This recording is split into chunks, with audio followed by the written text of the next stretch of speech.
White হাউসের মসনদে দ্বিতীয় মেয়াদে বসার আগে থেকেই মার্কিন প্রেসিডেন্ট ডোনাল্ড ট্রাম্পের সঙ্গে রুশ প্রেসিডেন্ট ভ্লাদিমির পুতিনের বন্ধুত্ব নিয়ে নানা জল্পনা কল্পনা চলছে।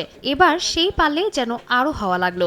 ডোনাল্ড ট্রাম্পের শীর্ষ দূত স্টিভ উইটকফ জানিয়েছেন, নির্বাচনী প্রচারণায় হত্যা চেষ্টার ঘটনার পর পুতিন গির্জায় গিয়ে ট্রাম্পের সুস্থতার জন্য প্রার্থনা করেছিলেন। টাকার কালসনের একটি পডকাস্টে এ তথ্য দেন উইটকফ, যেখানে তিনি জানান পুতিন তার স্থানীয় গির্জায় গিয়ে প্রার্থনা করেছিলেন। গত গ্রীষ্মে পেনসিলভেনিয়ার বাটলার শহরে ট্রাম্পের প্রচারণা সমাবেশে হামলার ঘটনা ঘটে, যেখানে ২০ বছর বয়সী থমাস ম্যাথিউ ক্রুকস বর্তমান প্রেসিডেন্টের উপর গুলি চালান। তখন ক্রেমলিন মুখপাত্র হামলার জন্য ট্রাম্পের রাজনৈতিক প্রতিপক্ষদের দোষারোপ করেছিলেন।